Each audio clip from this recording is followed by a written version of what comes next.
తెలంగాణ రాష్ట్రం ఏర్పడిన తర్వాత కేసీఆర్ జర్నలిస్టులకి కాలనీ కట్టిస్తా అన్నారు. పాత్రికేయుల మీద చిన్న చూపుగా ఉన్నారని దశాబ్ది ఉత్సవాలలో కూడా స్పష్టమైనట్లు కనిపిస్తుంది. దానికి మీరేమంటారు?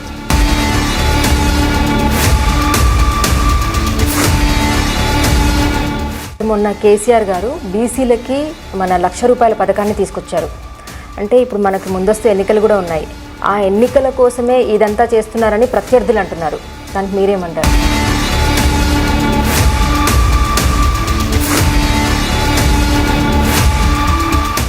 వచ్చే సంవత్సరం జర్నలిజం అనేది సెమిస్టర్ వైజ్గా నిర్వహించబోతున్నారు అన్నారు.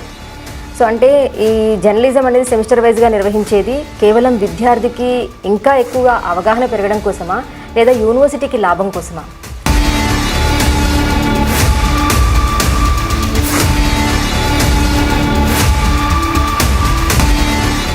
దశాబ్ది ఉత్సవాలలో కేటీఆర్ రావడం జరిగింది. సో అక్కడ మనకి ఒక కెమెరామ్యాన్ జర్నలిస్ట్ కూడా సో మెడ పట్టుకొని నెట్టడం జరిగింది. సో దీన్ని ఏ విధంగా అనుకోవాలంటారు? అంటే జర్నలిస్ట్ మీద అసలు ఎలాంటి గౌరవం లేదంటారా? అయితే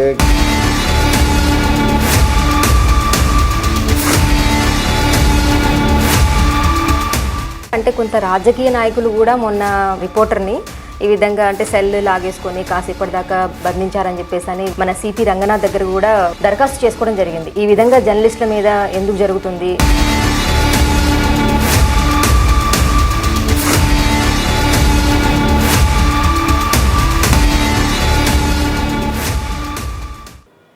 హాయ్, హలో, నమస్తే, welcome to GTV. My name is స్వప్న.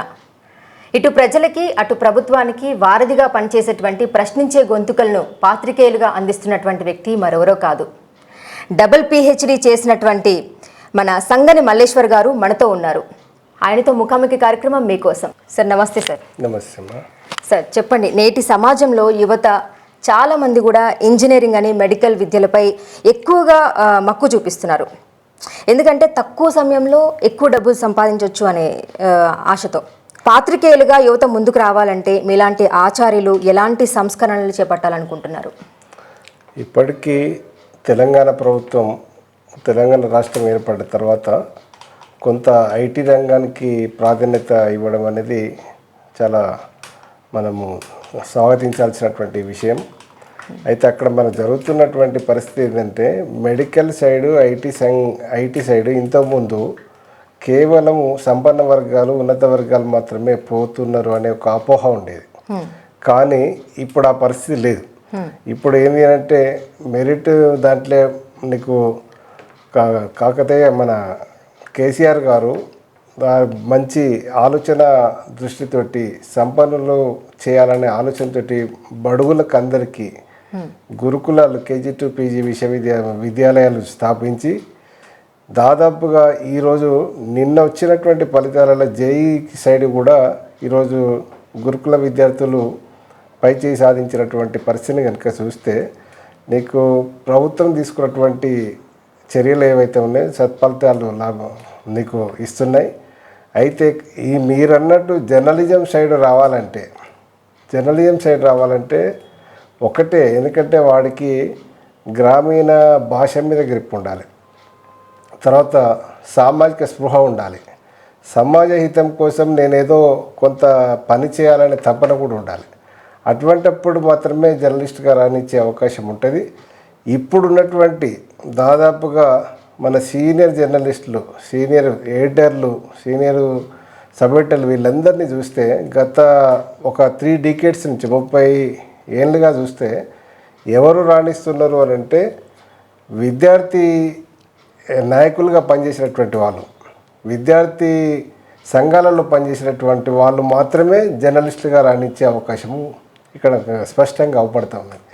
ఎందుకంటే వాళ్లకు, విద్యార్థి నాయకులకు భాష మీద గ్రిప్ ఉంటుంది, సాహిత్యం మీద మంచి అవగాహన ఉంటుంది, తర్వాత నలుగురి మధ్యలో అంటే ఒక కలగొలుపు వ్యవస్థలో వాళ్ళు తిరిగినటువంటి పరిస్థితి కూడా ఇక్కడ మనకు ఈ జర్నలిస్ట్గా రాయించడానికి. ఎందుకంటే జర్నలిస్టు అనేది ఒక ఏంటంటే మాటి ముళ్ళ దానటువంటి పరిస్థితి. కాబట్టి అంటే అందరము సంపాదన కొరకే అనే ఆలోచన ఐటీ మెడికల్ సైడ్ ఉంటే, ఇది సేవా దృక్పథము కొంత వృత్తి ప్రవృత్తి అన్నట్టు అంటే కొంత స్వార్థం ఉన్నప్పటికీ కొంత సేవ చేయాలనే తపన ఉన్న వాళ్ళు మాత్రమే దీనికి రావడం జరుగుతూ ఉన్నది. ఇప్పటికి కూడా మీకు జర్నలిజము నీకు అంతకుముందు ఒక ఉస్మానియా యూనివర్సిటీలో జర్నలిజం చేయాలని అంటే అసలు ఒక సామాన్యుడికి అంటే ఒక అట్టడుగు వర్గాల నుంచి వచ్చిన వాళ్ళకు మెరిట్ వస్తే తప్ప సీటు వచ్చే పరిస్థితి ఉండకపోయేది. ఇప్పుడు ఈరోజు ఈ దశాబ్దం నుంచి ఈ 2 దశాబ్దాల నుంచి నీకు అట్టడుగు వర్గాల వాళ్ళు మంచి మెరిట్ సాధించి ఇలా ఉస్మానియా, కాకతీయ, తర్వాత తెలంగాణ యూనివర్సిటీలలో సీట్లు సాధించడానికి వాళ్ళు పై చేయి చూపెడతా ఉన్నారు. తర్వాత ఐటీ రంగముకును ఇక్కడ జర్నలిజానికి ఉన్నటువంటి తేడా ఏంటంటే సాఫ్ట్వేర్ సైడు నీకు బీటెక్ చేసిన వాళ్ళకు ఉద్యోగం దొరుకుతుంది కమ్యూనికేషన్ స్కిల్స్ ఉంటే, లేకపోతే లేదు. కానీ ఇలా జర్నలిజం చేసిన వాళ్ళు ఖాళీగా ఉన్నటువంటి పరిస్థితి ఎక్కడ కూడా లేదు. ఎందుకంటే చిన్న పత్రికనో చిన్న ఛానల్లో పెద్ద ఛానల్లో కానీ ఉద్యోగము గ్యారెంటీ ఉన్నటువంటి కోర్స్ ఏదైనా ఉన్నది అంటే జర్నలిజం కోర్సే. కాబట్టి వాళ్ళందరూ కూడా ఇంట్రెస్ట్ చూపెట్టి జర్నలిజం సైడ్ రావడానికి, ఎందుకంటే ఒక గ్రామీణ ప్రాంతం నుంచి ఒక వ్యక్తికి ఉద్యోగం వచ్చినాక ఏం కోర్సు చదివినాం అనేది నలుగురు అడుగుకుంటారు, నలుగురు కూడా ప్రోత్సహించే పరిస్థితి ఉంటుంది. అది ఇక్కడ జరుగుతూ ఉన్నది. అది సార్, అసలు మీరు జర్నలిస్ట్ ఫీల్డ్కి వచ్చి ఎన్ని సంవత్సరాలు అవుతుంది? నేను బేసిక్గా పబ్లిక్ అడ్మిషన్లో ఇక్కడ పీజీ చేసి ఎంఫిల్ చేసి పిహెచ్డి చేశాను. అయితే సోషల్ సైన్సెస్కి చంద్రబాబు ప్రభుత్వంలో కొంత ప్రాధాన్యత తగ్గింది. అయితే ఎవరిని చూసినా మరి సోషల్ సైన్స్ మనుగడ లేని క్రమంలో నాకు ఒక జర్నలిస్ట్గా నేను రాణించాలంటే జర్నలిజం కోర్స్ చదవాలి ఫస్ట్. ఆ దృష్టితోటి నేను ఈ జర్నలిజం కోర్సులోకి రావడం జరిగింది.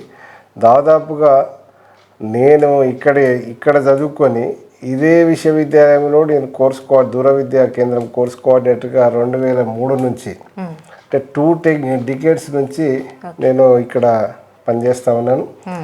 అదేవిధంగా మేము అందిస్తున్నటువంటి సేవలను, మేము అందిస్తున్నటువంటి సహకారాన్ని, మేము చేస్తున్నటువంటి వాటిని దృష్టిలో పెట్టుకొని మన 2012లో మాజీ వైస్ ఛాన్సలర్ వెంకటరత్నం గారు ఈ తెలంగాణ ప్రజలకు జర్నలిజం కోర్సు రెగ్యులర్ కూడా అందించాలనే ఉద్దేశంగా 2012లో స్థాపించడం జరిగింది. 2012 నుంచి కూడా నేను ఇక్కడ హెడ్గా పనిచేస్తూ ఉన్నాను.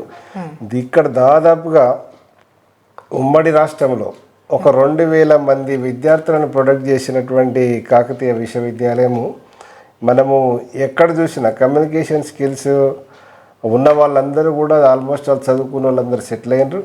ఈరోజు ఏ జిల్లాకు పోయినా, ఏ టెంపుల్ కాడికి పోయినా కాకతీయ విశ్వవిద్యాలయం బ్రాండ్ ఆ పద్ధతిలో ఉన్నది.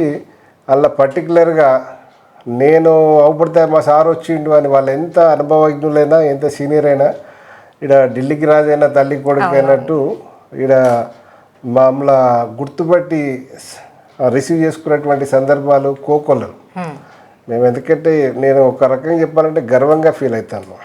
ఒకసారి రవీంద్ర భారతిలో బెస్ట్ టీచర్ అవార్డ్స్ కాంగ్రెస్ ప్రభుత్వంలో ఇస్తున్నప్పుడు ఇదే దూర విద్యా కేంద్రం డైరెక్టర్గా మాజీ వైస్ ఛాన్సలర్ లింగమూర్తి గారు ఉన్నారు.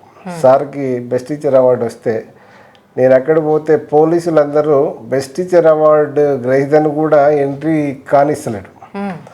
అక్కడ మేమందరం గేట్ దగ్గర వేచి చూస్తున్న క్రమంలో రవీంద్ర భారతికి సంబంధించినటువంటి రిపోర్టర్స్ 2-3 కెమెరామెన్స్ చూసి వాళ్ళు చూసారే మన సార్ వచ్చిందని చెప్పి వచ్చి అసలు బెస్ట్ టీచర్ అవార్డు గ్రహీతనేమో కాదు, మొత్తం ఫ్యామిలీ లోపలికి తీసుకుపోయి కూర్చుండబెట్టి సకల మర్యాదలు చేసినటువంటి పరిస్థితి నేను ఇప్పటికీ మర్చిపోను. ఎందుకంటే అది వాస్తవంగా అప్పుడు మా డైరెక్టర్ గారు అంటే ఇప్పుడు ప్రస్తుతం మాజీ వైస్ ఛాన్సలర్, తర్వాత వైస్ ఛాన్సలర్ అయ్యిండు సార్, అయితే వాస్తవంగా షాక్ అయ్యండి. అంటే మన వాళ్ళు ఇక్కడ హైదరాబాద్ వరకు ఉన్నారా అంటే హైదరాబాద్ ఏం సార్ అంత ఢిల్లీ వరకు ఉన్నారు, అట్లాంటిది ఏం లేదంటే మంచి లేదా మీ కోర్సుకున్నటువంటి మేము ప్రియారిటీ ఏదో జర్నలిజం అంటే మామూలు అనే ఆలోచనతో, కానీ ఇప్పుడు ఇది చూసిన తర్వాత రెగ్యులర్ కోర్సు పెట్టాలనే ఆలోచన కొంత ఆయనకు కూడా రావడం జరిగింది. కానీ ఆయన పీరియడ్లో అది కార్యాచరణ కాలేదు, కానీ వెంకటరత్నం గారి పీరియడ్లో మాత్రం జరిగింది. ప్రింట్ అండ్ ఎలక్ట్రానిక్ మీడియాలో సోషల్ మీడియా అనేది బాగా అభివృద్ధి చెందింది. దానివల్ల జర్నలిస్టుపై ఏమైనా ప్రభావం పడుతుందంటారా? భారతదేశము సర్వసత్తాక ప్రజాస్వామ్య గణతంత్ర రాజ్యంగా అవతరించింది. దీనికి మన పరిపాలన సౌలభ్యం కొరకు మనకు 3 వ్యవస్థలను ఏర్పాటు చేసుకున్నాం. శాసన వ్యవస్థ ఒకటి, నిర్వహణ వ్యవస్థ, న్యాయ వ్యవస్థ. అయితే ఈ పరిపాలన సౌలభ్యం కొరకు అఫీషియల్గా ఏర్పాటు చేసుకున్నది 3 వ్యవస్థలు అయితే, 4th ఎస్టేట్గా మన జర్నలిజము చాలా వెలుగొందినటువంటి పరిస్థితి మనం మర్చిపోలేం. అయితే ఇప్పుడు ఈ 10 ఏళ్ల నుంచి సోషల్ మీడియా ప్రాధాన్యత పెరగడం వల్ల ఈరోజు ఫిఫ్త్ ఎస్టేట్గా ఈరోజు సోషల్ మీడియా ప్రపంచాన్ని మొత్తము తన చేతిలోకి తీసుకున్నటువంటి పరిస్థితి మనకు కరెక్ట్ అవపడతా ఉన్నది. ఎందుకంటే మామూలుగా ఏంటంటే ఒకరోజు వార్త మనం కావాలనుకుంటే ఈరోజు జరిగినటువంటి వార్త తెల్లారి పేపర్లో చూసేది. ఈరోజు జరిగినటువంటి వార్త 1 గంట 2 గంటల తర్వాత లైవ్ అంటే టీవీలో బ్రాడ్కాస్టింగ్ అయినటువంటి పరిస్థితి. ఈ సోషల్ మీడియాలో మనకు క్షణాలలో దాన్ని స్ప్రెడ్ చేసేటువంటి అవకాశం దొరికింది. ఆ పద్ధతిలో నీకు ప్రజలందరూ కూడా వాడుకుంటున్నారు దానికి. అందుకే ఎవరు ఎవరికి భయపడకపోయినా సోషల్ మీడియాకి ఈరోజు భయపడాల్సినటువంటి పరిస్థితి వచ్చిందని నేను భావిస్తా ఉన్నాను. జర్నలిస్ట్కి ఉండాల్సినటువంటి లక్షణాలు ఏంటి? అసలు జర్నలిస్ట్కి రిపోర్టర్కి మధ్య తేడా ఏంటి? అసలు రిపోర్టర్ అనేది వేరేం కాదు. జర్నలిస్ట్లో రిపోర్టర్లు ఉంటారు, సబ్ ఎడిటర్లు ఉంటారు, తర్వాత నీకు ఎలక్ట్రానిక్ మీడియా నీకు దానికి సంబంధించిన ఆఫీసు టెక్నీషియన్స్ అందరూ కూడా జర్నలిస్ట్గానే వస్తారు. అయితే అక్కడ ఏం జరుగుతుంది అని అంటే, జర్నలిస్టు అనేసరికి ఏంటంటే అక్రెడిషన్ ఉందా, అక్రెడిషన్ ఉంటేనే జర్నలిస్ట్ అనే భావము కొంత పబ్లిక్లో వచ్చింది. కాబట్టి ఆ జర్నలిస్టుకు అక్రెడిషను ఉన్న వాళ్ళందరినీ జర్నలిస్ట్గా, అదే ఈ జర్నలిస్టులో భాగమైనటువంటి రిపోర్టర్లను కూడా ఏంటంటే వాళ్ళు ఇప్పుడు బయట చాలామంది చెప్పుకుంటూ ఉంటారు. ఇప్పుడు విచిత్రం ఏంటంటే జర్నలిస్ట్కి స్కిల్డ్ అంతా జర్నలిస్ట్గా వస్తారు, అన్స్కిల్డ్ అంతా జర్నలిస్ట్ అని చెప్పుకోవడానికి కొంత జంకుతూ ఉంటారు. నేను రిపోర్టర్ అని చెప్తాము, లేకపోతే ఇంకేదో చెప్పుకుంటారు. కానీ వాస్తవంగా అక్కడికి వచ్చేసరికి ఏంటంటే జర్నలిస్ట్కి స్కిల్డ్తో పాటు గుర్తింపు ఉన్నటువంటి వాళ్ళందరూ కూడా జర్నలిస్ట్గా రాణిస్తూ ఉన్నారు. అది ఏదేమైనప్పటికీ కూడా జర్నలిస్టులు అపారమైనటువంటి అనుభవం ఉన్నప్పటికీ కూడా ఈ టెక్నికల్ సర్టిఫికెట్ అని లేకపోవడం వల్ల కొంత అది వాళ్ళకు ఒక రకమైన ఒక లోటుగా అవపడుతూ ఉన్నది. ఎందుకంటే గతంలో సుప్రీంకోర్టు కూడా దీని మీద కామెంట్ చేసింది.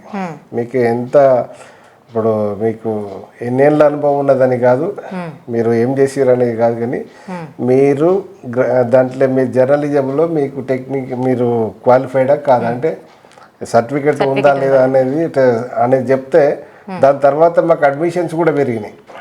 ఎందుకంటే ఇప్పుడు డిగ్రీ తర్వాత మనకెందుకులే అనుకున్న వాళ్ళందరూ కూడా కొంత ఇది రేపు భవిష్యత్తులో రాను ఈ అక్రిడిషన్ ప్రాబ్లం అంటే క్వాలిఫైడ్ అయితేనే ఇస్తారు కావచ్చు, లేకపోతే అనే భావంతో కొంత అది జరిగింది. సుప్రీంకోర్టులో చేసినటువంటి కామెంట్కు డిస్టెన్స్ ఎడ్యుకేషన్లో కావచ్చు, రెగ్యులర్గా కావచ్చు, కొంత నీకు అడ్మిషన్స్ పెరిగినాయి అని భావిస్తా ఉన్నాను. మాస్ మీడియా యొక్క ప్రయోజనాలు ఏంటి? అసలు జర్నలిజంలో వృత్తిని ఎందుకు కొనసాగించాలంటారు? ప్రయోజనాలు ఏముంటున్నాయి? జనం నుంచి జనానికి ఏదైతే కావాల్సిన వార్తలు వాళ్ళకు ప్రపంచంలో విశ్వవ్యాప్తిగా జరుగుతున్నటువంటి మంచి చెడును ప్రజలకు అందించాలనే ఆలోచనతో నీకు మా మీడియా ముందుకొచ్చింది. అయితే దాంట్లో అక్కడ జరిగింది ఏంటంటే, ఈ జర్నలిజం ఇప్పుడు కరోనా తర్వాత కొంత జర్నలిజంకు ఇంపార్టెన్స్ తగ్గుతూ ఉన్నది. ఎందుకంటే అంత డిజిటల్ వ్యవస్థ రావడం వల్ల ఈరోజు పేపర్ కొనుక్కొని చదువుకునే పరిస్థితి ఎక్కడ లేదు.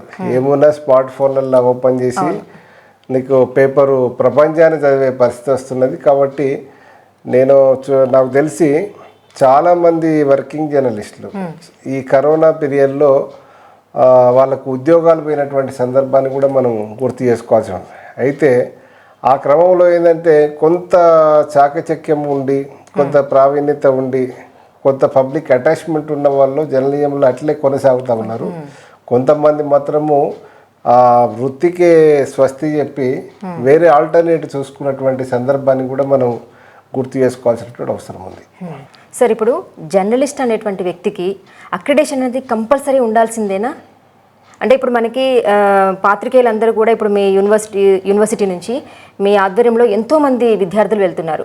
అటువంటి వాళ్ళకి సర్టిఫికేట్ వచ్చిన వాళ్ళకి అంటే వాళ్ళకి గుర్తింపు లేదా అక్రిడేషన్ లేకపోతే? జర్నలిజంలో అక్రిడేషన్ వేరు.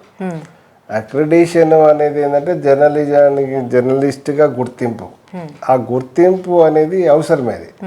ఎందుకంటే అది మినిమం ఏదో 2 years ఎక్స్పీరియన్స్ తోటి ఆయా సంస్థల్లో పనిచేస్తున్నటువంటి వాళ్ళను రికమెండ్ చేయడము, అది కలెక్టర్ గారి ద్వారా త్రూ ప్రాపర్ ఛానల్ జరుగుతూ ఉంటుంది.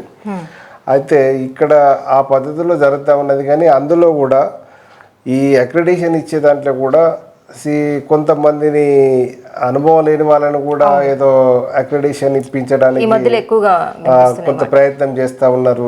యాజమాన్యం కావచ్చు, యూనియన్స్ కావచ్చు అనే ఒక అపవాదం ఉంది. అయితే ఏదేమైనా కూడా పనిచేస్తున్నటువంటి నీకు విలువలతో కూడినటువంటి పనిచేస్తున్నటువంటి జర్నలిస్టుకు అక్రిడేషన్ అనేది ఇవ్వకుండా ఉండడం అనేది కరెక్ట్ కాదు. ఎందుకంటే అక్రిడేషన్ ఇవ్వాలి, వాళ్ళకు సరైన గుర్తింపు కూడా ఇవ్వాల్సి. దాదాపుగా జరుగుతుంది అది కదా సార్. అది ఎక్కడ అంటే యాజమాన్యాలను అడగాలి. అది ఇప్పుడు అక్రిడేషన్ అనేది వాళ్ళు ఇప్పుడు పనిచేసే ఏదో పేపర్ కావచ్చు, ఛానల్ కావచ్చు, వాళ్ళు పంపాలి. వాళ్ళ దాంట్లో స్క్రూటినీ చేసి అది ప్రాపర్ అయితే వీళ్ళే పంపకపోతే ఏ ప్రభుత్వం కూడా ఇవ్వదు. అది జరుగుతూ ఉన్నది. ఆ ప్రభుత్వము ఇవ్వట్లే అంటే వీళ్ళ గుర్తింపు కూడా ఆల్మోస్ట్ వాళ్ళు లేనట్టే. అది జరుగుతూ ఉన్నది కనుక ఇది చాలా విషయాలలో ఈ అక్రిడేషన్ అనేది కంపల్సరీ. ఎందుకంటే ఇలా అక్రిడేషన్ ఉంటే నీకు వైద్యము ఫ్రీగా దొరుకుతూ ఉన్నది. అక్రిడేషన్ ఉంటే నీకు ఇండ్లు దొరుకుతూ ఉన్నది. అక్రిడేషన్ ఉంటే స్థలాలు దొరుకుతూ ఉన్నది. అక్రిడేషన్ ఉంటే బస్ పాస్ దొరుకుతూ ఉన్నది. అక్రిడేషన్ ఉంటే రైల్ పాస్ దొరుకుతూ ఉన్నది. కాబట్టి ఇది మనకు అవసరము ఖచ్చితంగా ఉన్నదనే భావించాలి. ఎందుకంటే లేకపోయినా నడిపించుకోవడం వేరు. ఒక బ్రాండ్ మనకు ఒక కార్డు ఐడి అనేది అది ఎవరికైనా అవసరమే. అందుకొరకు కంపల్సరీ అక్రిడేషన్ పొంది గుర్తింపు తీసుకోవాల్సినటువంటి గురుతరమైనటువంటి బాధ్యత ప్రతి జర్నలిస్ట్కు ఉన్నది. నేటి వేగవంతమైన మరియు డిజిటల్ ప్రపంచంలో తప్పుడు సమాచారం యొక్క వ్యాప్తి ముఖ్యంగా ఆందోళనగా మారింది. అంటే వాస్తవాలు కల్పనల మధ్య తేడా గుర్తించడం చాలా కష్టంగా ఉంది. దీనికి ఫలితంగా వార్తా నివేదికలపై నమ్మకం కూడా చాలా సన్నగిలింది. దీనికి మీరేమంటారు? డిజిటల్ ప్రపంచంలో ఒక నిజమైన వార్తను ఎట్లా స్ప్రెడ్ చేసేదానికంటే ఎక్కువ అబద్ధమైన వార్తలను స్ప్రెడ్ చేయడం ఈజీ. ఎందుకంటే మనము నిజము తెలిసేలోపు అబద్ధం అంతా ఊరేగినట్టు మనం ప్రతిదాన్ని చూస్తూ ఉన్నాం. వార్తల విషయాలు కావచ్చు. ఈరోజు మార్పింగ్ వీడియోలలో తెల్లారితే ఫేస్బుక్లో కావచ్చు, వాట్సాప్లో కావచ్చు, ఇన్స్టాగ్రామ్లో నీకు అకౌంట్లలో చూడండి. నీకు మన ఫేస్బుక్లో అకౌంట్ హ్యాక్ చేసి నాకు డబ్బులు కావాలని పంపినటువంటి సందర్భం. ఇప్పుడు అది నిజంగానే సారే అడిగింది కావచ్చు అని వేరే వాళ్ళు ఎవరైనా రెస్పాండ్ అయితే అది మునిగే ఇదే. ఇటువంటి పరిస్థితి కూడా ప్రతి అడుగడుగున జరుగుతూ ఉన్నది. అయితే దానికి కూడా గూగుల్లో ఫ్యాక్ట్ చెక్ దాన్ని ఇంట్రొడ్యూస్ చేసి దాని ద్వారా ఇప్పుడు మనకు దాదాపుగా అన్ని సంస్థలు కూడా దాన్ని వాడుకుంటున్నాయి. దానికి ట్రైనింగ్ ఇస్తూ ఉన్నాయి. కొంత అంటే ఫ్యాక్ట్ చెక్ చేయడానికి ఇప్పుడు నా పేరు మీదనే 10 అకౌంట్లు ఉంటాయి. ఆ 10 అకౌంట్లలో ఏది ఒరిజినల్, ఏది ఫాల్స్ అనేది చెక్ చేయడము కూడా కొంత ఇది జరుగుతూ ఉన్నది. కాబట్టి అది రాను ఏంటంటే ఫ్యాక్ట్ చెక్ ద్వారా కొంత కంట్రోల్ చేయగలుగుతున్నాం. కానీ అది పూర్తి స్థాయిలో అది నియంత్రణ చేయడం అనేది ప్రతి ఒక్కరికి కష్టమైన పని. ఇప్పుడు ఎందుకంటే ఇప్పుడు నీకు పొలిటికల్ ఇష్యూస్ చూస్తే పొలిటికల్గా రోజు అసలు మాట్లాడని అంశాలు మాట్లాడినట్టు చూపెడతా ఉన్నారు. మాట్లాడిన అంశాలను వేరే వాటిని డబ్ చేసి చూపెడతా ఉన్నారు. తర్వాత ప్రత్యర్థులను కలిసి ప్రయాణం చేపిస్తూ ఉన్నారు. అంటే ఇద్దరు ఇప్పుడు అంటే అధికారము విపక్షాలను ఇద్దరిని ఒకే వేదిక మీద వాళ్ళే చూపెడతా ఉన్నారు. కానీ అంటే జనాన్ని ఒక కన్ఫ్యూజన్ క్రియేట్ చేసే పరిస్థితి ఈ డిజిటల్ ప్రపంచము ఇచ్చింది. అయితే డిజిటల్ ప్రపంచం మంచి జరగడము కంటే ఎక్కువ చెడే జరుగుతుంది అనేది మనము ప్రతి ఒక్కరూ గమనిస్తున్నటువంటి విషయము. ఇది ఏమైనప్పటికీ కూడా కొంత అంటే మనకు ఫ్యాక్ట్ చెక్ చేసుకోవడం అనేది అయితే ప్రతి దానికి అవసరమే. ఎందుకంటే అది గూగుల్ ఫ్యాక్ట్ చెక్ అనేది బాగా ఇప్పుడు బాగా ఎస్టాబ్లిష్ చేసిర్రు. నీకు ఆయా సంస్థలు ఎలక్ట్రానిక్ మీడియా కావచ్చు, మీడియా కావచ్చు, ఆ సంస్థలు ఎందుకంటే ఈ మనకు పిహెచ్డీలలో ఫ్లేగరిజం అని ఉంటుంది. అంటే ఆ ఫ్లేగరిజము ఇప్పుడు తీసేసి సబ్మిట్ చేస్తే మీరు చేసిన రిపోర్టు ఎక్కడ కాపీ చేసిరు అనేది కూడా ఫ్లేగరిజం ద్వారా తెలుస్తుంది నీకు. అంటే ఎంత పర్సెంటేజ్ తప్పు చేసిరు అనేది ఆ పద్ధతిలో నీకు అంటే కాపీ చేసిరా లేదా అనేది మనకు తెలుస్తుంది. 30% పుస్తకం రాస్తే 80% ఉందా, 70% ఉందా, 60% కాపీ మల్టిప్లైటీస్ అనేది దొరుకుతుంది. అది ఫ్లేగరిజం ఎట్లయితే ఉందో ఇది కూడా ఫ్యాక్ట్ చెక్ కూడా బాగా ఉపయోగపడతా ఉన్నది. సార్, మీరు ఇప్పటివరకు రాసినటువంటి గ్రంథాలు అయితే ఏంటి, రచనలు అయితే ఏంటి, వ్యాసాలు అయితే ఏంటి, మీకు బాగా పేరు తెచ్చిపెట్టినటువంటివి ఏంటి అసలు? నేనంటే విద్యార్థి దశ నుంచి మేము అడపదడప ఏదో మా వాణి బాణి వినిపించినటువంటి పరిస్థితి ఉండేది. అయితే అది తెలంగాణ ఉద్యమంలో కొంచెం స్పీడప్ చేసినాము. కానీ దానివల్ల పబ్లిక్లకు సరే మనకు ఒక నలుగురిని ఎడ్యుకేట్ చేయడానికి పనిచేసినాయి. అంటే కరపత్రం రూపంలో కావచ్చు, మేము రాసిన దాంట్లో నీకు చిన్న చిన్న పేపర్లో పబ్లిష్ చేసినవి కావచ్చు. ఇవి అయితే తర్వాత ఈ తెలంగాణ ఉద్యమంలో తర్వాత రాష్ట్రం ఏర్పడిన తర్వాత దాదాపుగా ఒక 350 నుంచి 400 ఆర్టికల్స్ వివిధ పత్రికలలో పబ్లిష్ చేసినటువంటి పరిస్థితి చూస్తే దాంట్లో నాకు ఒక పుస్తకము సంకలనం తెచ్చినాం, సజీవ సాక్ష్యాలు. తర్వాత నీకు దార్శనికుడు. అంటే ఈ పుస్తకాలు ఏంటంటే మనకు తెలంగాణ ప్రగతిని, తెలంగాణ సమస్యలను మనకు దాన్ని మరీ పబ్లిక్ చూపెట్టినటువంటి పరిస్థితి, మనకు తెలంగాణకు జరిగినటువంటి అన్యాయాన్ని మనకు ఇప్పుడు మరి బంగారు తెలంగాణ దిశగా పోవాలంటే ఏం చేయాలనే సూచనలు కూడా చేసినటువంటి సందర్భంతో సంకలనం తీసుకురావడం జరిగింది. నేను ఎందుకంటే వాస్తవంగా నేను రైతు బిడ్డను.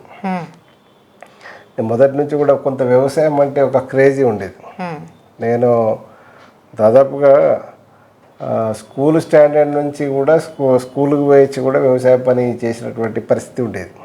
అది దృష్టిలో పెట్టుకొని దాదాపుగా నేను రాసిన ఆర్టికల్స్ కూడా దాదాపుగా తెలంగాణ సమస్యలు, తెలంగాణ ప్రగతి ఒకవైపు అయితే వ్యవసాయం మీదనే ఎక్కువ నేను దృష్టి పెట్టి చేసినటువంటి పరిస్థితి. అందులో కూడా అనుభవం ఉందన్నమాట. నీకు అగ్రికల్చర్లో అపారమైన అనుభవం ఉన్నది, ఉత్త అనుభవం కూడా కాదు. నీకు అగ్రికల్చర్లో నేను పేరెంట్స్కి చేదోడుగా నేను అన్ని విషయాలలో కూడా వారికి సహకరించుకుంటూ వాళ్ళతో పనిచేసినటువంటి వ్యక్తిని.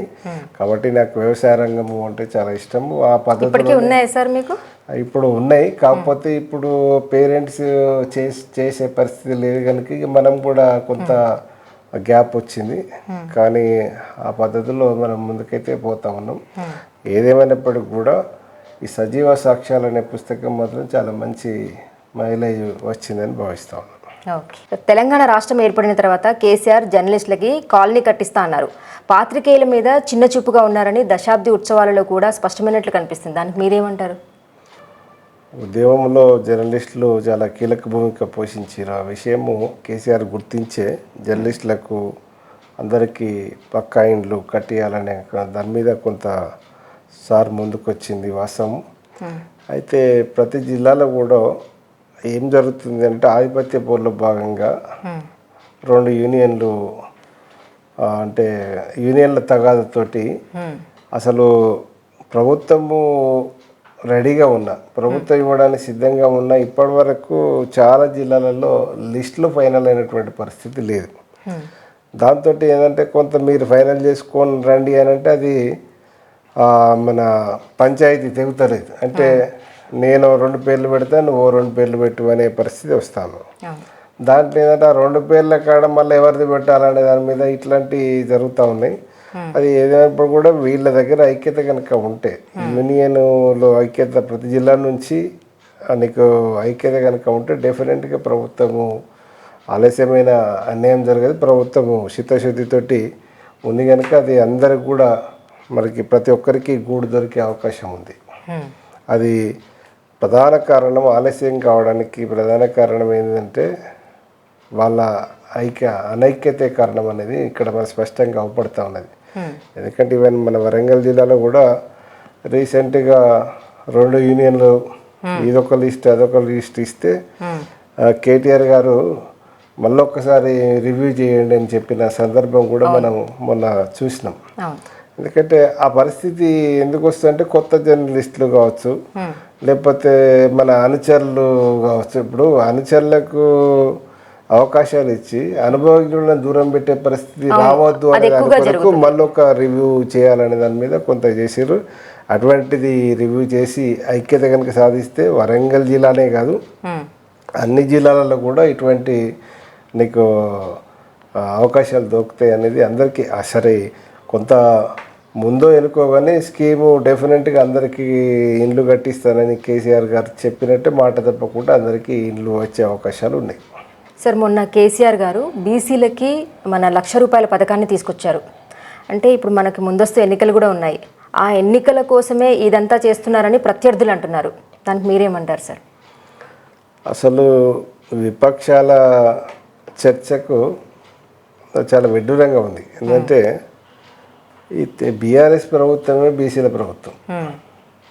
నీకు బడుగుల రాష్ట్ర సమితిది, నీకు భారత రాష్ట్ర సమితి కాదు. ఎందుకంటే ఎందుకు చెప్తున్నానంటే ఇలా తెలంగాణ రాష్ట్రం అవతరణ తర్వాత బడుగులకు ఇచ్చినటువంటి సపోర్టు, కేసీఆర్ ఇచ్చినటువంటి సపోర్టు ఏ ప్రభుత్వం ఇవ్వలేదు.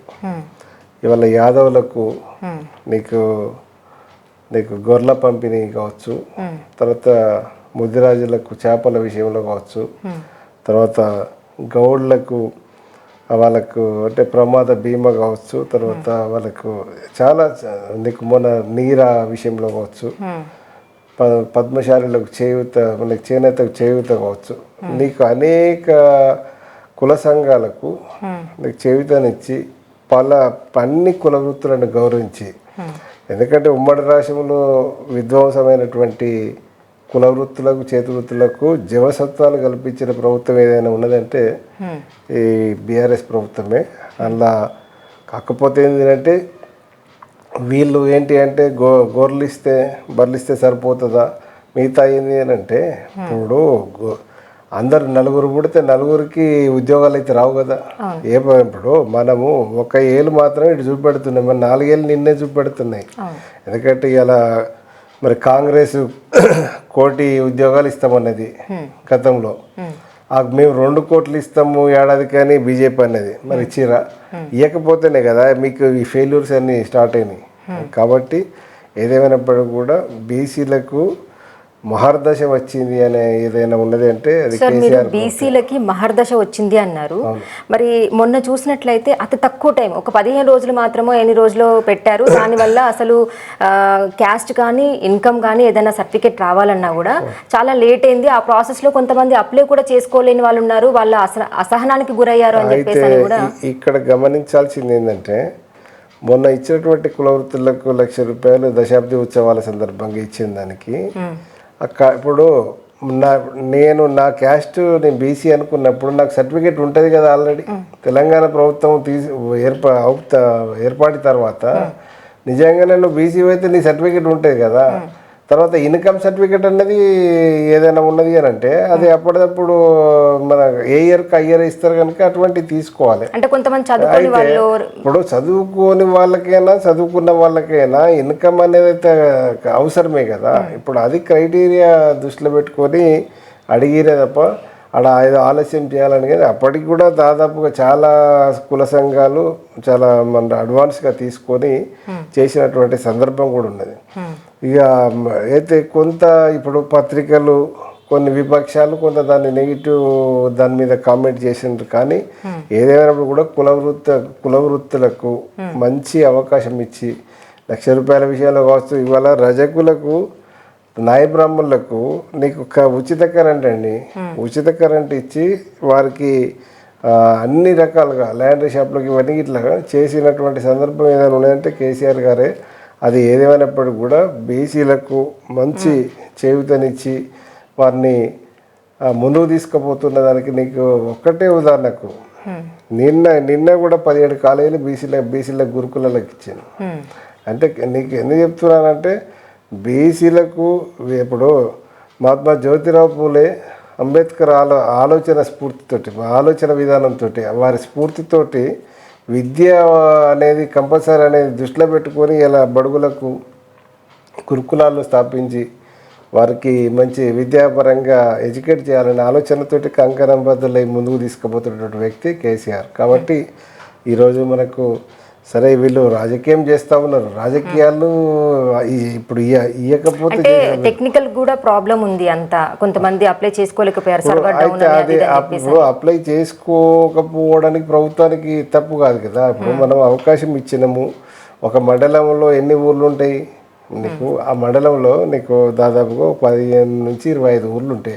ఆ 25 గ్రామాల వాళ్ళు ఆ మండలంలో ఏ మండలికి ఆ మండల సర్టిఫికేట్ దొరకాలి కదా. ఎంతసేపు చేస్తారు? అది పెద్ద సమయం. అయితే అన్ని ఇదంతా ఏంటంటే ఏదో బురద పూసే ప్రయత్నమే తప్ప నీకు ప్రభుత్వ చిత్తశుద్ధిని శంకించాల్సినటువంటి అవసరం లేదు. సార్, రాబోయే ఎన్నికల్లో ఏ పార్టీ అసలు గెలుస్తుందని మీరు అనుకుంటున్నారు? అలా అనుమానం అవసరం లేదు. కేసీఆర్ గారు సబ్బండ వర్గాల గుండెల్లో ఉన్నాడు కాబట్టి మళ్ళీ హ్యాట్రిక్ కొట్టడం అనేది చాలా నల్లేరు మీద నడికే. ఎందుకంటే ఇప్పుడు ఉద్యోగులు కొంత అసంతృప్తితో మాట్లాడుతూ ఉంటారు. అదే ఉద్యోగులు వాళ్ళ కోరిక నెరవేరినాక జై కొట్టే పరిస్థితి కూడా మనం చూస్తూ ఉన్నాం. కాబట్టి ఇది మనమంతా సీరియస్గా తీసుకొని ఉద్యోగులు మాట్లాడేది ఒక్క మాట, సబ్బండ వర్గాలు జై కొట్టేది 10 మంది ఉన్నారు. కాబట్టి డెఫినెట్గా కేసీఆర్ గారికి అవకాశం ఇస్తారు. ఎందుకంటే గతంలో ఇప్పుడు బీజేపీ ప్రభుత్వం కావచ్చు, మనకు సెంట్రల్లో ఉన్నది, తర్వాత ఇప్పుడు ఇక్కడ అధికారం కోసం తహతహలాడుతున్నటువంటి బీజేపీ ఇక్కడ నీకు బీజేపీ పరిపాలిస్తున్నటువంటి రాష్ట్రాలలో ఎక్కడ పెన్షన్ 2,000 లేదమ్మా. మరి అది పబ్లిక్ తెలియదా? పబ్లిక్ మిమ్మల్ని ఎట్లా నమ్ముతారు అనుకుంటున్నారు? అయితే కొంతమంది ఏమంటున్నారంటే ప్రత్యర్థులు ఏవైతే ఉచిత పథకాలు ఇస్తున్నారో అంటే ప్రజలని ఒక గొర్రెల్లాగా ఒక బిచ్చగాళ్ళని చేస్తున్నారు అనే ఒక అపవాదు కూడా ఉంది. దానికి మీరేమంటారు? విపక్షాలు అంటే ద్వంద్వ వైఖరి, నీకు ద్వంద్వ మాటలకు తెగబడ్డారు. కర్ణాటక ఎన్నికల్లో ఇదే మోడీ, ఇదే బీజేపీ ఎన్ని ఉచితాలు అనౌన్స్ చేసిందో మనం అక్కడ చూస్తే తెలుస్తుంది. ఎందుకంటే అయినా ఉచితాలు ఏదో అవసరం కొరకు ఈ ఉచితాలు నీకు వద్దని చెప్పి ఎలక్షన్ రాగానే ఉచితాలు పెడతామనంటే ఓటర్లు నమ్మే పరిస్థితి లేదు. ఇప్పుడు మీరు పెన్షన్ విషయంలో కావచ్చు, సంక్షేమ పథకాల విషయంలో కావచ్చు, ఎవరండి రైతు బంధు, రైతు బీమా, కళ్యాణ లక్ష్మి, షాదీ ముబారక్, నీకు న్యూట్రిషన్ కిట్ కావచ్చు, కేసీఆర్ కిట్ కావచ్చు, ఇటువంటి నీకు బృహత్తరమైనటువంటి పథకాలు నీకు. ఎందుకంటే నీకు అన్ని ఉద్యమ సమయంలో నీళ్లు నిధులు నియామకాలని కేసీఆర్ గారు ఉద్యమ సమయంలో చెప్పినట్టే అవన్నీ ఒక్కొక్కటిగా ఆవిష్కరించిండు. ఈరోజు ఎందుకు కేసీఆర్ను వదులుకుంటారు పబ్లిక్? కాబట్టి నీకు సరే 100% న్యాయం జరగకపోయినా 80-90% ఆ దిశగానైతే పయనిస్తున్నాడు కదా. కాబట్టి అది డెఫినెట్గా ఇక్కడి తెలంగాణ ప్రజలు కేసీఆర్ గారికి పట్టం కడతారు. వాళ్ళ బాధ అంతా ఏంటంటే 2 జాతీయ పార్టీలు కేసీఆర్ గారు బీఆర్ఎస్ పెట్టి అక్కడ మా కొంపేడ ముంచుతాడు అనే భయంతో ఇక్కడనే కట్టడి చేయాలనే దానితో కాకి లెక్కలు వేసుకుంటాను. ఒకరు 60 అంటే, ఒకరు 70 అంటే, ఒకరు 80 అంటే ఆఖరికి వాళ్ళకి ఎన్ని సీట్లు వస్తాయి అనేది వాళ్ళకు కూడా తెలుసు. కాకపోతే అంటే వాళ్ళు అనుకున్నంత ఈజీగా అయితే ఉండదు. వచ్చే సంవత్సరం జర్నలిజం అనేది సెమిస్టర్ వైజ్గా నిర్వహించబోతున్నారు అన్నారు. సో అంటే ఈ జర్నలిజం అనేది సెమిస్టర్ వైజ్గా నిర్వహించేది కేవలం విద్యార్థికి ఇంకా ఎక్కువగా అవగాహన పెరగడం కోసమా, లేదా యూనివర్సిటీకి లాభం కోసమా? అసలు సమస్య ఏంటంటే రెగ్యులర్ మోడ్లో 2017-18 నుంచే సెమిస్టర్, మన అంతకుముందే సెమిస్టర్ ఉన్నది. సిబిఎస్ సిలబస్ ప్రకారము 2017-18 నుంచి నడుస్తుంది. అదే సిలబస్ను ఇప్పుడు అడాప్ట్ చేసుకొని దూర విద్యా కేంద్రంలో కూడా గత 2 years బ్యాకే సెమిస్టర్ వైజ్ నడిపించాలని ఒక ప్రపోజల్ వచ్చింది. అయితే ఈ కరోనా కాలంలో సిలబస్తో పాటే మనకు మెటీరియల్ ప్రిపరేషన్ కొంత ఆలస్యం కావడం వల్ల కొంత విద్యార్థి దూర విద్యకు ఒక్కసారి వచ్చి పరీక్ష రాయడమే మాకు కష్టం ఉంటుంది. అటువంటి సెమిస్టర్ వైజ్ పెట్టడం వల్ల కొంత విద్యార్థులను మనము వాళ్ళకు సేవలు అందించే దాంట్లో వెనుకబడతాం అనే దాని మీద కొంత రిక్వెస్ట్ చేసి మనకు యూనివర్సిటీకి రిక్వెస్ట్ చేసి యూనివర్సిటీ యూజీసీ రిక్వెస్ట్ చేసి ఒక రకంగా ఆపుకోగలిగింది. అయితే ఇప్పుడు ఈ సంవత్సరం మాత్రం 22-23 విద్యా సంవత్సరంలో పక్క సిబిఎస్ మనకు సెమిస్టర్ సిస్టమ్ ఇంప్లిమెంట్ చేస్తూ ఉన్నారు. అయితే దాంట్లో సెమిస్టర్ వల్ల విద్యార్థులకే ఎక్కువ బెనిఫిట్. ఎందుకంటే వాళ్ళ మెదడుకు ఎప్పుడు అంటే వాళ్ళ పరిజ్ఞానం పెంచుకోవడానికి ఇది ఒక మంచి సదవకాశం. ఎందుకంటే ఇవాళ అడ్మిషన్ తీసుకొని 6 నెలల దాకా అసలు పుస్తకం తెరవకుండా ఉండేపోలు. ఇప్పుడు నీకు సెమిస్టర్ ఉండడం వల్ల ఏంటంటే క్లాసులు, పరీక్షలు, ఇంటర్నల్స్ అంటే ఎప్పటికప్పుడు ఫీడ్బ్యాక్ కొంత ఉండి కొంత వాళ్ళకు మెలకు వాళ్ళు తెలుసుకోవడానికి అవకాశం ఉంటుంది. రెండవది ఏంటంటే కొంత అడ్వాంటేజ్ ఉంటుంది. ఒకవేళ వాళ్ళ దగ్గర ఏమైనా డిమెరిట్స్ ఉంటే కూడా దాన్ని రీకలెక్ట్ చేసుకునే అవకాశం ఉంటుంది. దానివల్ల విశ్వవిద్యాలయానికి సెమిస్టర్ ఉన్నా నీకు సెమిస్టర్ లేకపోయినా వచ్చే నష్టం ఏం లేదు, లాభం ఏం లేదు. విశ్వవిద్యాలయం ఉన్నది విద్యార్థుల కొరకే కనుక విద్యార్థులకు విజ్ఞానాన్ని అందించడం కొరకు, మరింత పరిజ్ఞానం అందించడం కొరకే ఈ సెమిస్టర్ అటువంటిది బాగా ఉపయోగపడుతుందని భావిస్తాం. సార్, మీ దగ్గర చదువుతున్నటువంటి పాత్రికేయుల్ని ఫీల్డ్ మీదకి పంపించి వార్తలను సేకరించిన తర్వాత ఒక మంచి కథనాన్ని తీసి ఏదైనా ప్రముఖ వార్తాపత్రికల్లో ప్రచురించడం ఏమైనా జరిగిందా? మేము యాక్చువల్గా అంటే ఫీల్డ్ విజిట్ పంపేది ఏంటంటే వాళ్ళ ఇంటర్ని మనకు వాళ్ళకు ఉన్నటువంటి నాలెడ్జ్, వాళ్ళ పరిజ్ఞానాన్ని చెక్ చేయడం కొరకు, వాళ్ళు ఏమైనా వార్త ఇప్పుడు వాళ్ళకి ఇచ్చినటువంటి అసైన్మెంట్ ఫుల్ఫిల్ చేస్తున్నారా లేదా అని టెస్ట్ చేయడం కొరకే పంపిస్తాం. ఇప్పుడు పంపిన సందర్భాల్లో మేడారం జాతరకు ప్రతి జాతర పంపిస్తుంటాం. తర్వాత ప్రతి జనరల్ ఎలక్షన్స్ పంపిస్తున్నాం. ప్రతి నియోజకవర్గాలలో వాళ్ళు ఫీడ్బ్యాక్ తీసుకోవడానికి చేస్తారు. అయితే రిపోర్ట్స్ వాస్తవంగా అవి పబ్లిష్ చేసేంత ఉపయోగపడే పరిస్థితి ఉండదు. ఎందుకంటే ఇప్పుడు ఒక ఇంట్లో 4 ఉంటేనే 4 అభిప్రాయాలు ఉంటాయి. అటువంటి విద్యార్థులలో ఫీల్డ్ విజిట్ పోయిన వాళ్ళు అంటే వాళ్ళ ఒపీనియన్స్ ఏంటంటే డిఫరెంట్ ఒపీనియన్స్ ఉంటాయి. అంటే కొంత ఒక్కొక్కరు ఇప్పుడు ఒక్కొక్క పార్టీకి బైండ్ అయిన వాళ్ళు, నేను బీజేపీకి బైండ్ అయి ఉంటే బీజేపీ ఫేవర్గా రాస్తాం. తర్వాత కాంగ్రెస్కి బైండ్ అయిన వాడు కాంగ్రెస్కి రాస్తాడు. కేసీఆర్ అభిమానులు కేసీఆర్కు రాస్తారు. దాంతో అంటే కరెక్ట్ రిపోర్ట్ రాదు. అయితే కొన్ని మాత్రం వల్ల శాంపిల్స్ తీస్తే ఏ పార్టీకి సంబంధం లేక ఉన్న వాళ్ళు మాత్రం డెఫినెట్ మంచి రిపోర్ట్ ఇస్తారు. దాంతో ఏంటంటే మనకు కొంత ఫీడ్బ్యాక్ వస్తుంది, కానీ అది పబ్లిష్ చేసేంత ఉండదు. ఎందుకంటే వాళ్ళు అంశాలు అంటే ప్రామాణికంగా తీసుకునే నీకు సబ్జెక్ట్ కొంత ఇదిగా ఉంటుంది అన్నట్టు. నీకు చాలా విషయాలు నీకు 2-3 ఎలక్షన్స్ మన పిల్లలు పోయి విచిత్రం ఏంటంటే అక్యురేట్ రిజల్ట్ ఇచ్చారు. నీకు చాలా వాళ్ళని అభినందించాలి ఇప్పటికి కూడా. అదే నేను అనేది అంటే ద్రోణాచార్యుడికి అత్యంత ప్రియమైనటువంటి శిష్యుడు అర్జునుడు. సో ఆ విధంగా మీరు ఇన్ని సంవత్సరాల నుంచి ఉన్నటువంటి ఈ వృత్తిలో మీ దగ్గర అలాంటి విద్యార్థి ఏదైనా మంచి స్టోరీని తీసుకొచ్చి మీ దగ్గరికి ప్రజెంట్ చేసినప్పుడు అటువంటి వ్యక్తిని మీరు అంటే ముందుకు తీసుకెళ్ళడం ఏమైనా చేశారా? మేము అటువంటి వ్యక్తులను ముందుకు తీసుకోలే, కానీ బీరువాళ్ళ మాత్రం వాళ్ళు ఇచ్చిన రిపోర్ట్స్ దాచుకున్నాం. ఎందుకంటే ఆ ఇన్ఫర్మేషన్ ఇచ్చింది అంటే మంచి అక్యురేట్ ఇన్ఫర్మేషన్ ఇచ్చిండ్రు. దాన్ని మనం పబ్లిక్లో పెట్టి పబ్లిక్లో పెడితే ఏంటంటే కొందరు నారాజు అవుతారు, కొందరు సంతోషంగా ఉంటారు. కాబట్టి అది మనము వీళ్ళ కాన్ఫిడెన్స్ అంటే వ్యక్తిగత వాళ్ళ స్వేచ్ఛను వాళ్ళకి భంగం కలగకుండా కొంత ఇది చేసినాం. కాకపోతే వాళ్ళు మంచిగా రాసిర్రు, మంచి రిపోర్ట్ ఇచ్చారు అనే దాని మీద కొంత భద్రంగా అయితే దాచుకున్న సందర్భము ఉన్నది. ఇప్పటికీ రికార్డ్స్ భద్రంగా ఉంచుకున్నాం. విచిత్రం ఏంటంటే మేము ఒక కార్పొరేషన్ ఎలక్షన్స్ అప్పుడు ఒక 13 డివిజన్లల్లో విద్యార్థులు పోయిర్రు. 13 డివిజన్లలో పోయి ఎన్ని గెలుస్తున్నాయి ఎన్ని ఓడిపోతున్నాయి అనేది వాళ్ళు ఫ్రీ ఫాల్ సర్వే చేసుకొచ్చారు. చేసుకొచ్చినది అన్ని రిజల్ట్ ఇచ్చారు. మొత్తము అక్యురేట్గా గవే వచ్చినాయి, సేమ్ వచ్చినాయి. ఎవరు ఓడిపోతున్నారు ఎవరు గెలుస్తున్నారు. అదే పద్ధతిలో మొన్న కూడా వరంగల్ తూర్పును, వరంగల్ పశ్చిమ, తర్వాత అని అంటే ఎవరెవరి వాళ్ళ జన్మస్థలంలో ఉన్నటువంటి కాన్స్టిట్యున్సీలన్నీ కూడా కొన్ని చేపించినాం. ఇలా పర్టికులర్గా వరంగల్ తూర్పు పశ్చిమ మీద ఇప్పుడు కూడా పని నడుస్తుంది, అదే చేస్తున్నాం. అయితే ఆ పిల్లలు పశ్చిమలో అయితే ఆల్మోస్ట్ ఆల్ అన్ని డివిజన్ చేపించినాం.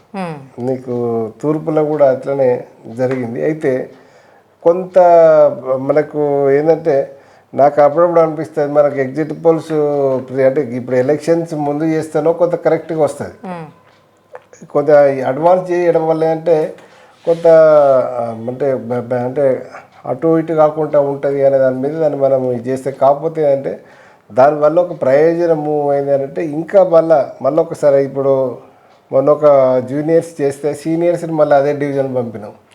పంపితే ఏమైందంటే కొంత డిఫరెన్స్ ఒపీనియన్ వచ్చినాయి. కాబట్టి అది భవిష్యత్తులో అంటే వీళ్ళకు దాని మీద నలుగురితోటి మాట్లాడే అవకాశం దొరుకుతుంది, నలుగురి క్యారెక్టర్స్ను అర్థం చేసుకునే అవకాశం ఉంటుంది. కాబట్టి ఇటువంటి దాంతో ఏంటంటే వీళ్ళకు మంచి రాటు తేలిన జర్నలిస్ట్గా రావడానికి అవకాశం దొరుకుతుంది. ఆ పద్ధతిలో వాళ్ళని ఉపయోగించుకుంటా ఉన్నాం.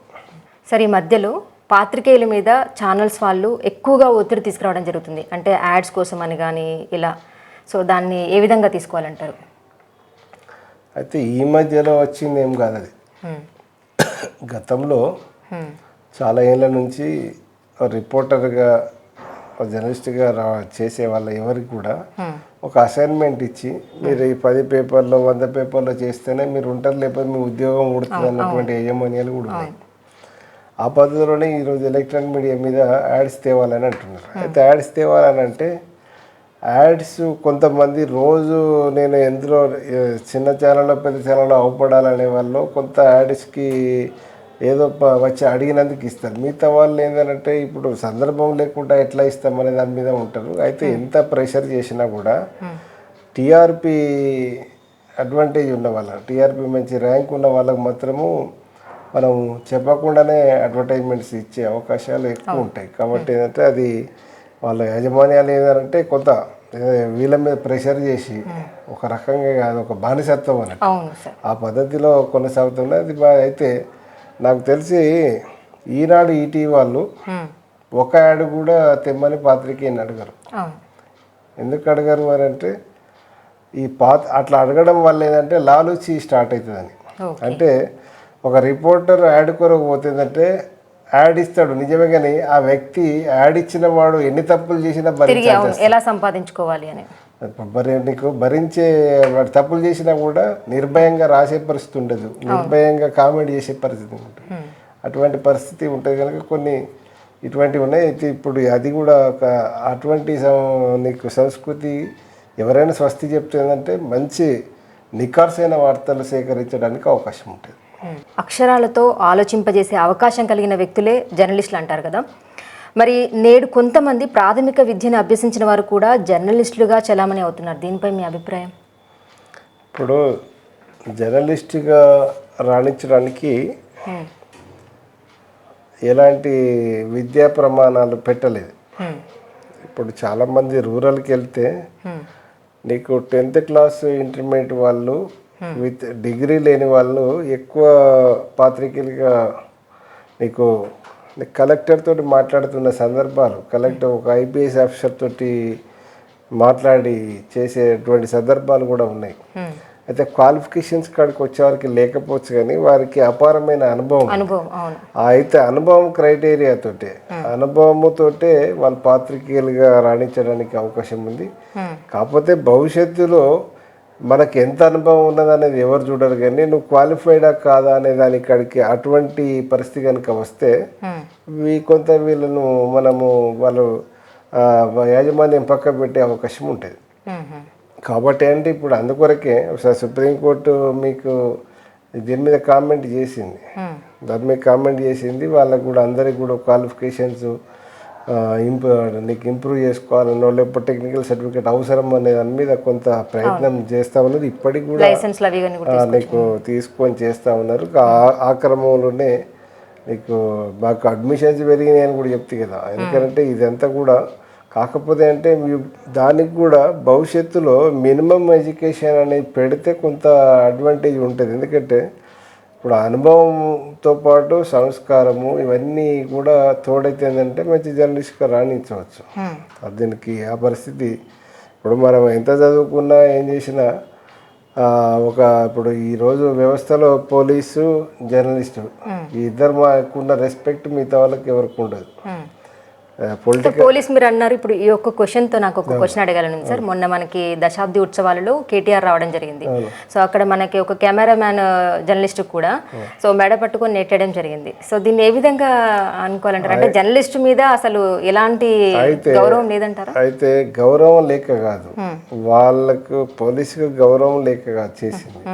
ఇప్పుడు నీకు విఐపీస్ వచ్చినప్పుడు ఒక లిస్ట్ అవుట్ చేస్తారు, ఎవరు ఇప్పుడు ఆడ ఎవరెవరు ఎక్కడికి రావాలి పోవాలి. అయితే ఆడ ఇప్పుడు ఏమైంది అంటే ఈ జర్నలిస్టుల పేరుతోటి ఏదో ఒక ఇప్పుడు నేను చాలా దిక్కులో చూస్తుంటాము, ఐడి కార్డు ఒకటి క్రియేట్ చేసుకొని పెట్టుకుంటారు పోతారు. కాబట్టి అంటే ఆ లిస్ట్లో ఉందా లేదు అని కూడా నీకు అంటే మీరు ఇప్పుడు లిస్ట్లో ఉందా లేదా అన్నారు. ఇప్పుడు ఆ ఛానల్కి ఈ ఛానల్లే కంపల్సరీ రావాలని లేదు కదా సార్. ఇప్పుడు సమాజానికి ఎవరికైనా కూడా అది డిపిఆర్ఓ చూస్తారు, వాళ్ళు ఇచ్చేదాన్ని బట్టి ఉంటుంది అంతే. నీకు అంటే కొంత డిపిఆర్ఓ అటాచ్మెంట్ అనేది అవసరమే. డిపిఆర్ఓ ఆథరైజ్ చేసిండ్రంటే ఖచ్చితంగా పోలీసు కూడా దాన్ని రికగ్నైజ్ చేస్తుంది. మరి వాళ్ళకు అసలు డిపిఆర్ఓకే గుర్తింపు లేనప్పుడు ఇక్కడే కాకుండా పోలీస్ దగ్గరే కాకుండా అంటే కొంత రాజకీయ నాయకులు కూడా మొన్న మన రిపోర్టర్ని ఈ విధంగా అంటే సెల్ లాగేసుకొని కాసేపటి దాకా బంధించారని చెప్పేసి అని సిపి రంగనాథ్ దగ్గర కూడా దరఖాస్తు చేసుకోవడం జరిగింది. ఈ విధంగా జర్నలిస్టుల మీద ఎందుకు జరుగుతుంది? ఇప్పుడు అది మనకు ఏంటంటే ప్రెస్ మీట్లో ప్రెస్ మీట్ అంటే నేను మాట్లాడింది అందరికి చెప్పడానికే కదా పిలిచింది. ప్రైవేట్గా మాట్లాడుకున్నది వీడియో చేయడం అనేది కూడా కరెక్ట్ కాదు అనే దాని మీద కొంత తీసుకున్నారు. ఇప్పుడు నేను ఏదో సందర్భము ఏదో ఇప్పుడు పబ్లిక్లో మాట్లాడి ప్రెస్లోనే పిలిచి మాట్లాడినప్పుడు దాన్ని ప్రైవేట్గా మాట్లాడుతున్నది కూడా తీయడం అనేది అది కరెక్ట్ కాదు కదా. ఆ స్వేచ్ఛను హరించే పరిస్థితి చేయదు. మరి సరే ఆ సందర్భము ఏమన్నా కూడా వారి స్వేచ్ఛను భంగం కలిగే విధంగా వీళ్ళు వీడియో చేసిరన్న దాని మీద ఒక ప్రచారం జరుగుతున్నది. అది ఎంత మేరకు వాస్తవం అనేది పోలీసు చూస్తారు. సార్ చివరిగా మీ దగ్గర చదివేటువంటి జర్నలిస్టులకి మీరు ఇచ్చేటువంటి సలహాలు సూచనలు? ఏం లేదు, ఏ జర్నలిస్ట్ అయినా కోర్సు చదివిన వాళ్ళందరూ జర్నలిస్ట్ కావాలని కోరుకుంటాం. కొంతమంది ఆ ప్రయత్నం చేస్తే మంచిదే, కానీ ప్రతి జర్నలిస్ట్ కావాలనుకునే వాళ్ళందరికీ కూడా కొంత సహనం ఉండాలి. ఎందుకంటే నీతి తప్పకుండా అంటే నీకు హార్డ్ వర్క్ చేసే నేచర్ ఉండదు. తర్వాత సమయ పాలన కూడా అవసరమే. ప్రెస్ మీట్ 10 గంటలకు పెడితే 11 గంటలకు పోవడం అంటే నన్ను ఎవరు అడుగుతాడనే పరిస్థితి రావద్దు. ఎందుకంటే ఆ డెకోరం ఆ డిసిప్లిన్ దెబ్బతినద్దు. వార్తలు రాసే దాంట్లో నిష్పాక్షితంగా ఉండాలి. అంటే నీకు ఎవరైనా తెలిసిన వాళ్ళు బంధు ప్రీతి కానీ లేకపోతే ఇంకా ఇవన్నీ కూడా ఉండకుండా ఖచ్చితత్వం ఉండాలి. నిజాన్ని నిర్భయంగానే ప్రజెంట్ చేసే. సార్ ఇప్పుడు మీరు నిజాన్ని నిర్భయంగా అని అన్నారు. సో నేను కొంత అంటే చాలా వరకు విన్నది ఏంటంటే ఎవరు ఏ రాజకీయ నాయకులు వాళ్ళు ఛానల్స్ పెట్టుకొని వాళ్ళ గురించి మాత్రమే ఎక్కువగా చెప్పించుకుంటున్నారు వార్తలు అని చెప్పేసి అని అంటున్నారు. అది నిజమే అంటారా సార్? వాళ్ళు పెట్టించుకున్నది ఏం లేదు. ఇప్పుడు సమస్య ఇక్కడ ఎక్కడ వచ్చింది అని అంటే ఛానల్స్ కానీ పత్రికలు కానీ ఇప్పుడు ఏమైందంటే ఒక్కొక్క పార్టీ కొన్ని ఛానల్స్ను ఒక్కొక్క పార్టీ కొన్ని పత్రికలను పెంచి పోషిస్తున్నాయి అనే ఒక అపవాదం ఉంది. దానికి తగ్గట్టుగా వాళ్ళప్పుడు ఇప్పుడు వార్తలు నెగిటివ్ వార్తలు ఎందుకు తీసుకున్నప్పుడు నేను బీజేపీ అనుకున్నప్పుడు వెలుగు V6 కొంత బీజేపీ పాజిటివ్గా తీసుకుంటారు కదా. ఆ పద్ధతి కాకుండా నీకు కేసీఆర్ను చేసిన పనిని కూడా పొగిడే పరిస్థితి రాదు. ఎందుకు రాదు అని అనుకుంటే పొగిడితే వాళ్ళకు కొంత మైనస్గా ఫీల్ అవుతారు అన్నట్టు. కేసీఆర్ తప్పులు ఏమన్నా లేని తప్పులను కూడా ఎక్స్పోజ్ చేయాలనే తత్వం ఉంటుంది తప్ప ఆడ నీకు ఏదో జరుగుతుందనే పరిస్థితికి రాదు కదా. కాబట్టి అంటే అది ప్రతి పార్టీకి ప్రతి రాజకీయ పార్టీలకి ఇవన్నీ సర్వసాధారణము. ఏది చెప్పినా ప్రజలే న్యాయ నిర్ణేతలు అనేది 100% వాస్తవం. Thank you sir, thank you so much మీ అమూల్యమైనటువంటి సమయాన్ని మా కోసం వెచ్చించినందుకు. అలాగే రాబో తరానికి ఎటువంటి సందేహాలు ఉన్నా మీ సందేశాలతో నివృత్తిపరచాలని కోరుకుంటూ సెలవు. ఇదండి సంగని మల్లేశ్వర్ గారు మనతో పంచుకున్నటువంటి విశేషాలు. మరొక ప్రముఖ వ్యక్తితో మళ్ళీ కలుసుకుందాం. ఈ వీడియో కనుక మీకు నచ్చినట్లయితే లైక్ చేయండి, షేర్ చేయండి, కామెంట్ చేయండి అండ్ సబ్స్క్రైబ్ చేయడం మర్చిపోకండి. కెమెరామ్యాన్ రాకేష్తో స్వప్న, GTV వరంగల్.